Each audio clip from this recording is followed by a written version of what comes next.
So one of the underlying themes is often what to do with leftovers. I've been in numerous conversations the last couple of weeks about what do you do with the leftovers, both culinary and emotional leftovers. So as we get into the spirit of the holidays, I hear more and more of these conversations because different ones of us have different approaches to leftovers. I had a neighbor who I loved dearly who never ate leftovers. It was beyond me, but I loved her and just put up with her foibles. I also had a friend who would never take his family to eat Thanksgiving dinner with anybody because he wanted leftovers. They were his favorite thing about the Thanksgiving holiday, and so they were having Thanksgiving dinner at his house with the largest turkey possible. There's also the reality that the food is the easy part of what's often left over from the holidays. There's also the messy stuff that hangs around for years, fond memories and the remembrance of loved ones no longer here.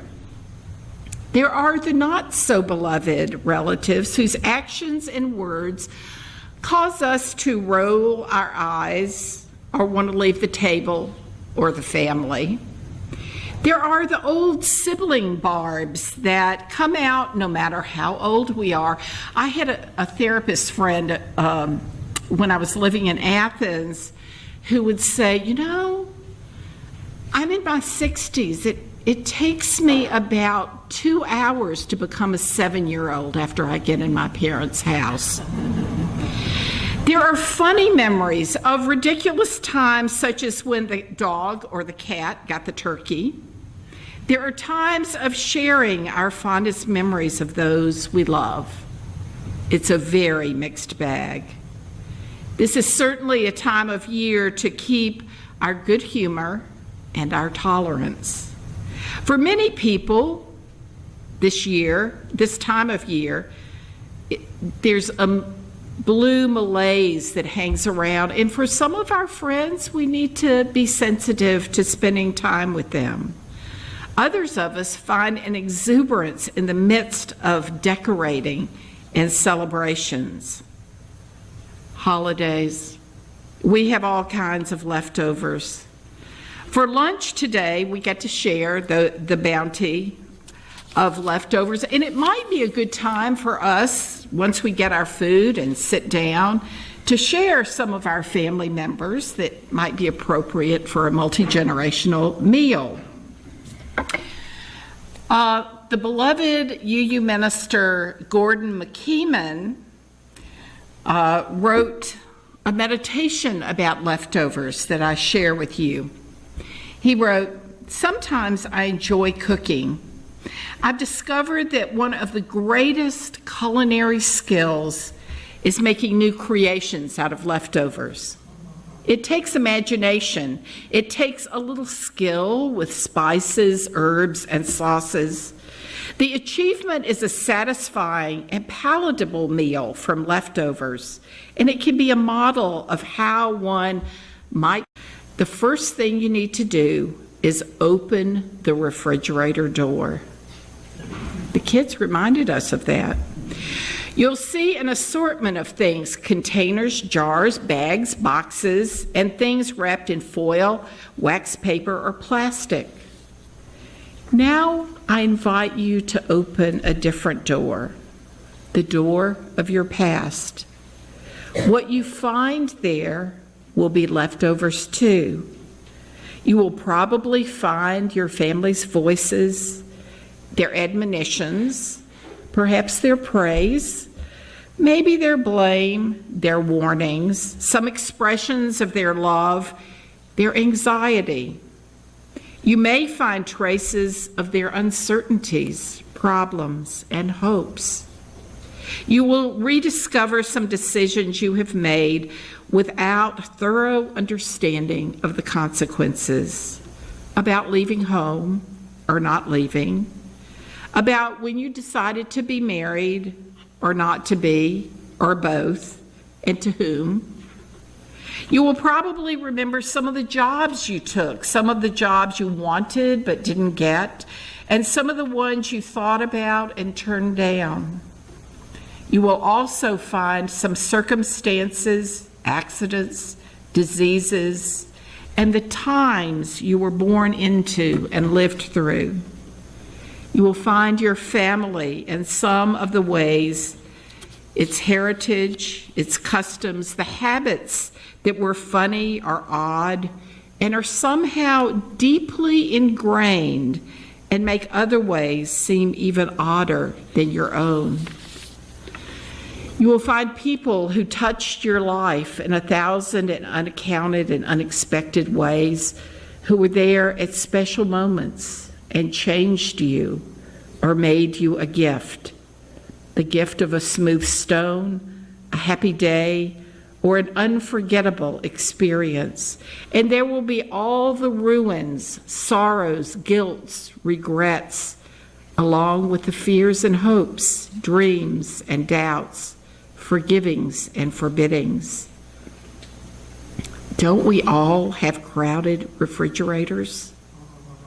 Every one of us, such a collection of leftovers. Welcome to the world where we all cook using leftovers. Some of us with imagination, some with creativity, some merely resenting the task, some thinking that there is no possibility in it. Add the secret ingredient. Something will come of it that will at least be edible, probably even palatable. As we year after year engage with holidays of all sorts, each of us comes to a place where we figure out what is good for us, what we need for our own happiness, and what we want to leave behind. Some of us shorten or lengthen our holidays with family. Some of us choose to live more simply. Some of us create our own traditions and rituals that give meaning to our holidays. Finding ways to make holidays special will be a unique process for each person and family. And we all need to find that secret ingredient that Gordon McKeeman suggests, the secret ingredient that will help us create a meaningful life that will be most palatable for us. And part of that process is not only which leftovers will create a delicious dish, but also to figure out what containers of leftover have been in the refrigerator far too long and need to be tossed out. May we all be creative with what we do with the leftovers in our lives, that which is joyful and that which we need to release. In this way, we can create holidays and lives that bring joy and meaning to us.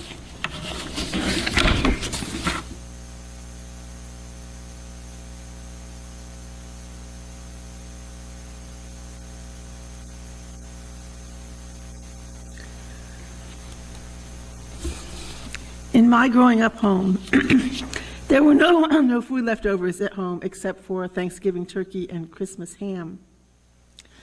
My mother always calculated how much she needed to feed 3 women of normal appetites and 1 son who grew to 6'5", and it was all eaten. It would take 2 pies, 1 for me, my mother, and my sister, and 1 for my brother. Instead, what we had was fabric leftovers, because my mother made our pajamas, shirts, blouses, dresses, skirts, and later even tailored jackets. She coached me and my sister when we made our wedding gowns and bridesmaids' dresses. At age 7, I learned to use scraps for doll clothes, then moved on to making my own clothes. My mother used scraps for pot holders and quilts. and had a fierce competition with my mother-in-law in outfitting my daughter's Barbie dolls. And when other uses failed, when the scraps got too small or too scrappy, they were always cleaning rags. I have no recollection of paper towels in my mother's household. Leftover fabric can be something beautiful or something useful or both. I still do quilting, mostly table runners like the one on the altar today, and pot holders, and occasionally actual quilts, and mostly from leftover fabric. In fact, the origin of quilting as an art form was to make good use of leftover fabric scraps. There are also places you can deposit leftover fabric items not good enough for the thrift store, where they can be recycled into paper or something else. Much later in life, I learned about another kind of leftovers that can be recombined in a different kind of quilt with the spare parts carefully recycled in other ways. Many of us are awash in household possessions, furniture, decorations, closets full of clothes that no longer fit or that we just don't wear, cupboards full of extra dishes and cooking gadgets that we just had to have, and for me, books. Sometimes the answer to abundance run amok is a bigger house with more closets and bookshelves. But as we get older, a better answer is often a smaller house with fewer possessions to look after and figuring out how to use the leftovers. In Hinduism, old age is the time to let go of possessions and responsibilities and concentrate on matters of the spirit. Less is more, but at the same time, we don't want to waste those possessions we're letting go of. My friend Fran and I teach an Holley class, and we wrote a book about downsizing and decluttering after 50. Fran is a former Clemson extension agent and a realtor with lots of experience in decluttering houses about to be sold. I know more about writing than decluttering, but I learned about decluttering 5 years ago when I left my big house where we had lived for 46 years and moved into a townhouse in the Downs. It's furnished mostly with things that came from the big house, but I couldn't begin to cram it all in, nor did I want to. There may be 50 ways to leave a lover, but there are at least that many ways to dispose of National Geographics, porch furniture, tools, 33 RBM albums, carousels of slides, furniture, sailing trophies, and all the leftovers of being married for 53 years to a lovable pack rat. The National Geographic magazines went to a homeschooler I found on FreeCycle. I gave Carl's framing supplies to a young man whose mother was a sailor and had taught junior sailing classes with Carl. I met people through FreeCycle who worked for Ulbrich Steel in Oconee County and wanted to know if we were related. Yeah, but we're not in regular contact because my husband's father was the black sheep of the family. Not only had he moved out of the hometown of Wallingford, Connecticut, but horror of horrors, he had married a Protestant. When Fran and I teach the decluttering and downsizing class, we find that the things people have the most trouble letting go of are those things that carry memories, because they're afraid the memories will disappear along with the objects that carry those memories back into the present. Sometimes I chose to let thrift shops and recycling centers do the work for me and just trusted the universe. Other times I knew where the right home was for a treasured item and was pleased to let it help carry those memories to a good place. I emailed my 3 daughters with pictures of Carl's sailing trophies, all of which were practical items to be destined to be used. They were etched with Force 5, 3rd place, 1984, or whatever, but they were glass salad bowls, mugs, pitchers, serving pieces of all kinds, and they opted to take most of them. My youngest daughter said, "I need 3 mugs, 1 for each daughter." Carla claimed so many treasures to take back to New Jersey that we had to agree to meet in Southern Virginia, driving alone, to unpack my car and fill up hers with everything from 33 RPM records to end tables made by her father to snorkeling gear. These were among the leftovers of a lifetime of memories and a good way to let them go and pass them on. May your leftovers of all kinds find a good home in a hungry belly, a warm quilt, a different use, or a different space. Wherever or whenever, they can still be useful and meaningful to someone. Our hymn is Actually, nobody. But, I think we need to take some time Oh, and okay. ask other people Sure. what they Good idea. do with their leftovers. Good idea. So I want to ask y'all, what are some of the leftovers that you are both struggling with and You want me to get a mic? have been able to actually let go of? Mike. Nobody has leftovers? We minute to have think about it. so much abundance.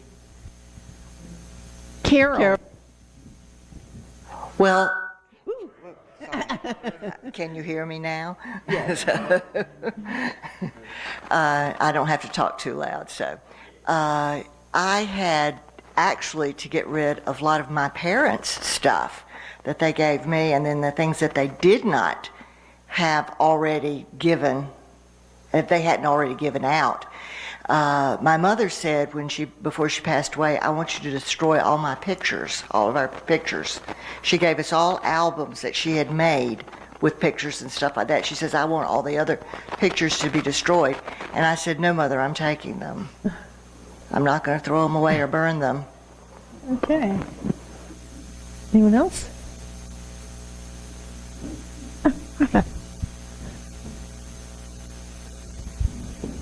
Have a leftover joy from when we were stationed in Japan on the island of Okinawa at Kadena Air Force Base. We would go up to the end of the island to a place called Okuma, was a beach, and they had a place for children to play and a tiny little golf course, and it was so much fun. And it was a military place, and the people who worked there were military people, very young men. And one year we had them for Thanksgiving at our house, and that was such a joy. And they brought me a vase. We found out it didn't hold water, so I still have it now with silk flowers in it in our family room. But I remember that as such a joy to have them come and be with us, because we had been to Okuma to be with them, and they had watched our children and played with them, and it was just a joy to see them. And it carries memories. Yes. Scott. Increasingly, as time goes by, I find the voices of both of my parents coming out of my mouth to my daughter. So I suspect that in some senses I'm taking the leftovers out of my fridge and putting them into her fridge, hopefully mostly for better, but also probably a little bit for worse, just in the circle of life.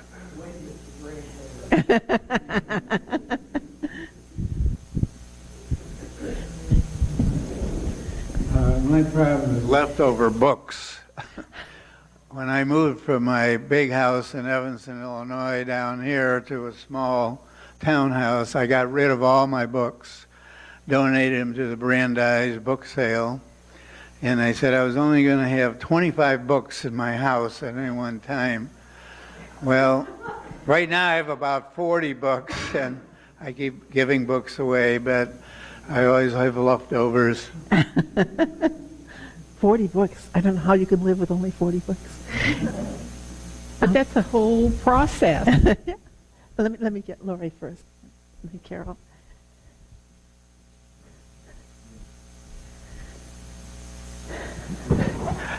Well, among the things that I have of my maternal grandmother, who I miss after all these years, is I have her letters that she wrote me when I was much younger. And of course, we have photo albums, but I also have made out of tin can, kind of a rocking chair and footstool, as well as 3 prairie dogs that she bought me at a restaurant called the Brookville restaurant in Kansas. It still exists. I looked it up, as well as a cedar chest that she left me, which someday I would love to get refinished. Unfortunately, it's down in the basement because there's nowhere else to put it. But that's what I've got of my grandmother. Okay. So it sounds like our memories are really tied to stories. Yeah. So I think what Holley said is, we think when we get rid of the object, we're going to lose those memories, and one day we might. Mm-hmm. But, our memories are truly the leftovers that don't need to necessarily be tied to objects. Carol. Well, since everyone was talking about books, when I retired from Clemson University, I had a basement full of books. And, textbooks and stuff that had been sent to me and so forth. And after my car accident, I couldn't read very well, so I gave away a lot of books. And Steve Johnson, who used to be a member here, came over. He worked for the Clemson University Library. So went over there, and he brought his truck over and put all of them in and took them to the library for their sale when they sell books and stuff to make money for the library. That's wonderful. Mandy. I'm coming. Wait. People can't hear you. I'm coming with. There you go, Mandy. Every picture I have on my walls has a memory. Most every piece of furniture does, except for maybe 3 that I bought when I got here.